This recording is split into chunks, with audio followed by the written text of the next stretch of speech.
जी, मुझे पूरा उम्मीद था जो मेरी बच्ची एक दिन इस ऊँचाई पे पहुँच जाएगी। अनफॉर्चुनेटली इनका 10th में एक आईसाइट चला गया बीमारी के कारण, फिर भी इन्होंने हार नहीं माना और पढ़ाई को कंटिन्यू रखा। क्या हुआ, पहले तो मैं नहीं जानती थी मेरी बेटी इतना पढ़ने में इतना अच्छी है। जब बीमार पड़ी उसके बाद उसका खाता कॉपी यार देखते थे तो उसमें लिखा हुआ रहता था 20 में 20% लाती थी। उस समय मुझे पता चला जी इतनी अच्छी है पढ़ने में। मेरे नाना जी नाना का जी टीचर थे। अच्छा। और उन्होंने बच्चे से बहुत इनको पढ़ाने के लिए वो बच्चे से इनको केयर करते थे। नमस्कार, वर्णिका में आप सभी का स्वागत है। मैं हूं संतोष सारंग और आप देख रहे हैं हमारा प्यारा कार्यक्रम शब्दों की सत्ता। साथियों, कहते हैं कि कामयाबी हाथों की लकीरों में नहीं, माथे के पसीने में होती है। आज हम एक ऐसे ही कामयाब शख्सियत से आपको रूबरू कराएंगे। बिहार की एक बेटी से हम बात करेंगे जिसने अपनी मेहनत, अपने जज्बे और जुनून से कामयाबी के झंडे गाड़े। उनका नाम है अंजलि शर्मा। यूपीएससी की परीक्षा में उन्होंने सफलता हासिल की है।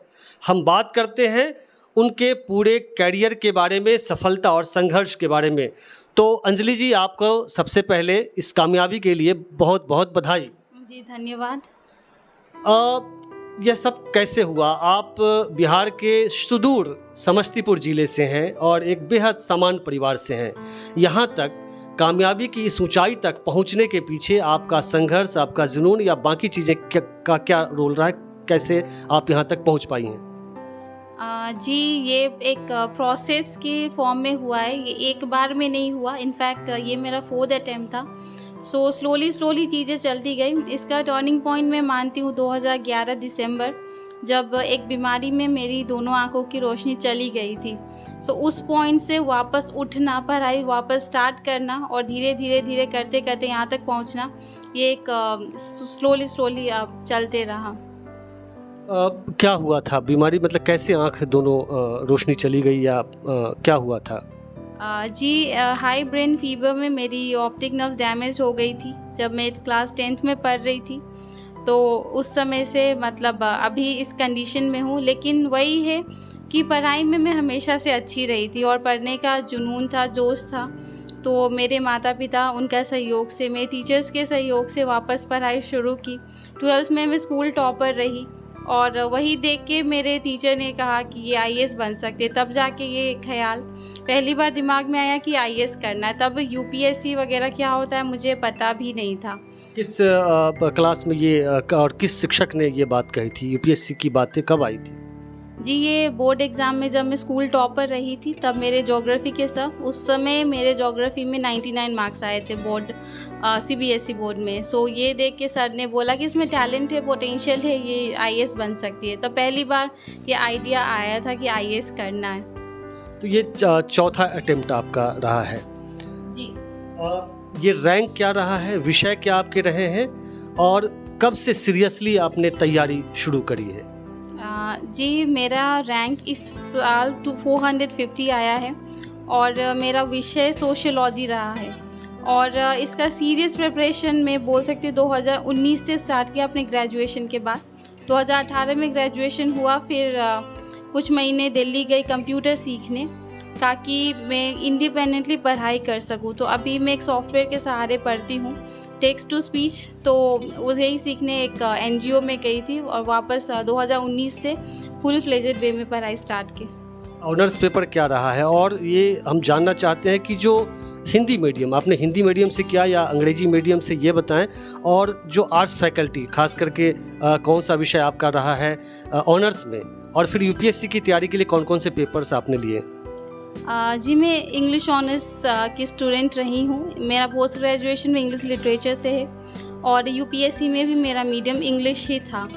और ग्रेजुएशन में मेरा सब्जेक्ट था इंग्लिश, जो ऑनर्स है लिटरेचर, और सोशियोलॉजी और ज्योग्राफी रहा है। तो मैंने ऑप्शनल सोशियोलॉजी रखा है क्योंकि जीएस से मेजर पोर्शन जो इंडियन सोसाइटी है उससे इसमें कोइंसिडेंस मिल रहा था। और मेनली हमें देखने को मिलता है कि यूपीएससी में जो मेन इसका जो बैकबोन बोल सकते हैं वो जीएस के सब्जेक्ट्स जैसे कि हिस्ट्री हो गया, पॉलिटिकल साइंस हो गई, इकोनॉमिक्स हो गए, ज्योग्राफी, सो ये सारे मेन सब्जेक्ट्स है। बाकी एनवायरनमेंट आता है, साइंस एंड टेक, सो ये सारी चीज़ें भी हैं। 3 बार असफल होने के बाद कभी तो ऐसा क्षण आया होगा जो आपको लगा होगा कि अब शायद नहीं होगा, ऐसा आया था क्या?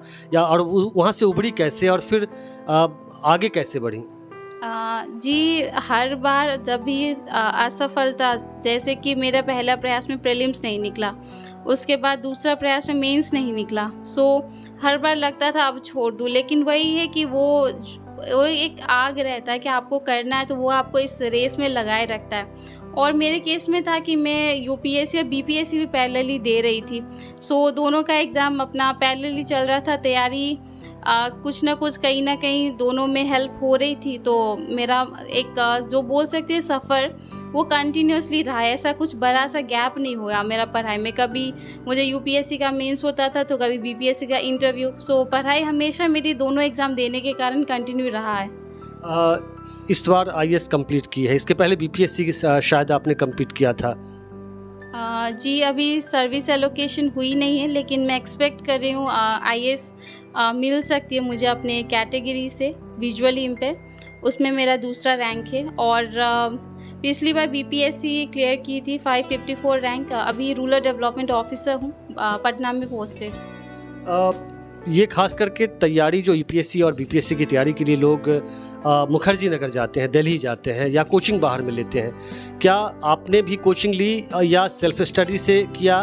क्या कोचिंग ज़रूरी है या सेल्फ स्टडी या जो ऑनलाइन मटेरियल्स है उससे यूपीएससी क्रैक किया जा सकता है? जी, अगर मैं अपना बताऊं तो मैंने कोई कोचिंग नहीं ली है। मैंने घर बैठ के इंटरनेट के माध्यम से पढ़ाई की है, और कोचिंग मैंडेटरी बिल्कुल भी नहीं है। अगर आजकल के डेट में इंटरनेट ने बहुत ज़िंदगी आसान कर दी है, स्पेशली कोरोना पीरियड के बाद सारी चीज़ें आपको ऑनलाइन अवेलेबल हो ही गई है। सो आई थिंक घर के कंफर्ट में रह के भी आप तैयारी कर सकते हैं। मेन चीज़ है कि तैयारी, हमारा जो इंटेंशन है हमें वो चाहिए। मेहनत चाहे आप यहाँ बैठ के करें, दिल्ली में बैठ के, मेहनत तो आपको करना ही है। और ऑनलाइन चीज़ें अवेलेबल हैं, गाइडेंस अवेलेबल है, आपके यूट्यूब है और बाकी वेबसाइट्स है जैसे इनसाइट्स आईएएस, इस वेबसाइट को मैं बहुत फॉलो करती थी। तो ये सारी चीज़ें करके हो पाया घर बैठ के भी। आज मेरे सामने बैठी इंटरव्यू देने के लिए, इसके पहले आप इंटरव्यू बोर्ड यूपीएससी के सामने बैठी थी। कोई ऐसा सवाल जो शेयर करना चाहती है, रोचक सवाल? सुनते हैं कि यूपीएससी बोर्ड जो है कई बार तो आपके सब्जेक्ट से सवाल पूछते हैं, कुछ ऐसे रोचक सवाल भी पूछते हैं, तो ऐसा आपके सामने कोई प्रश्न आया था क्या? जी, आई थिंक यूपीएससी जो इंटरव्यू है ये एक पर्सनैलिटी टेस्ट है आपकी, कोई तैयारी करके जाने का ऐसा चीज़ नहीं है।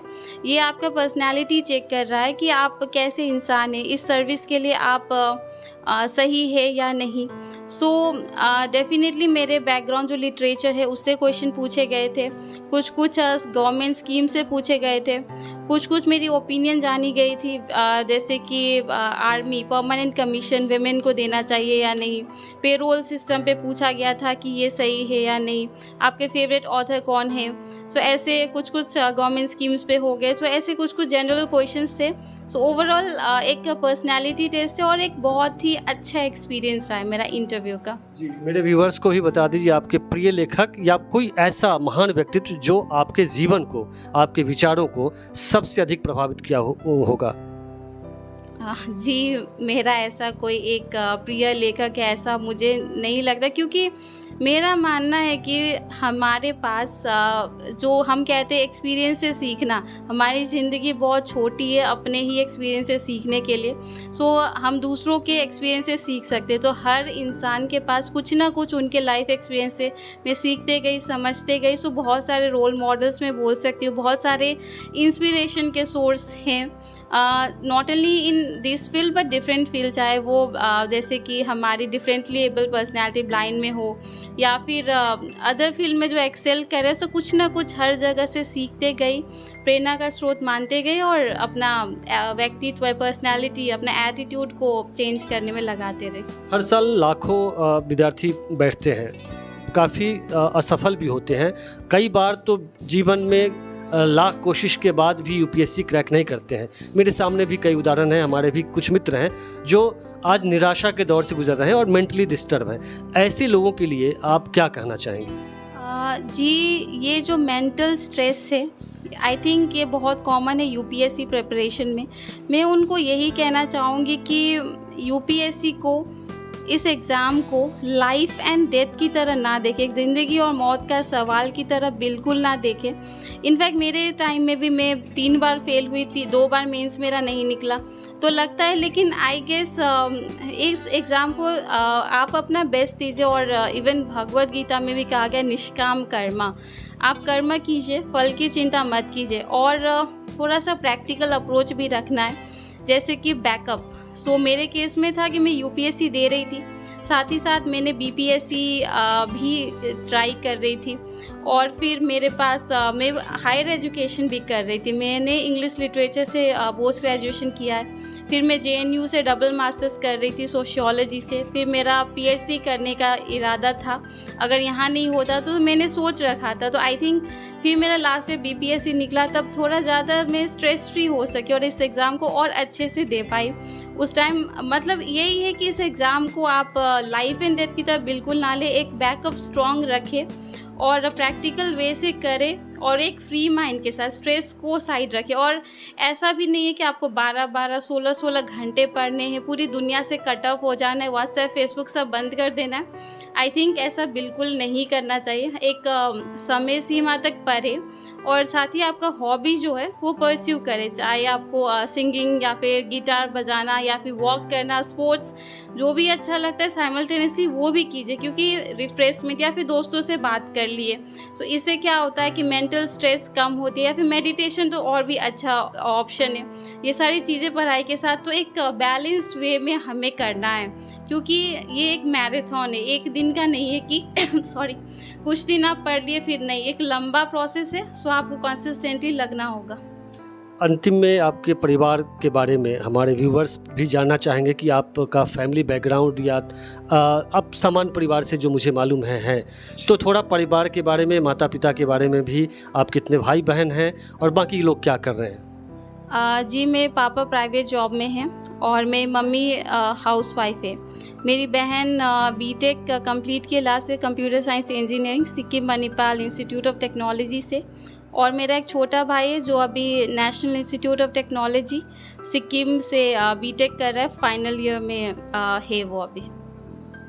तो अभी आप सुन रहे थे अंजलि शर्मा को। इन्होंने कामयाबी हासिल की है यूपीएससी में, मेहनत से, जज्बे और जुनून के साथ। तो चलिए हम फिर मिलते हैं किसी नए एपिसोड में, किसी नए विषय के साथ। तब तक के लिए नमस्कार।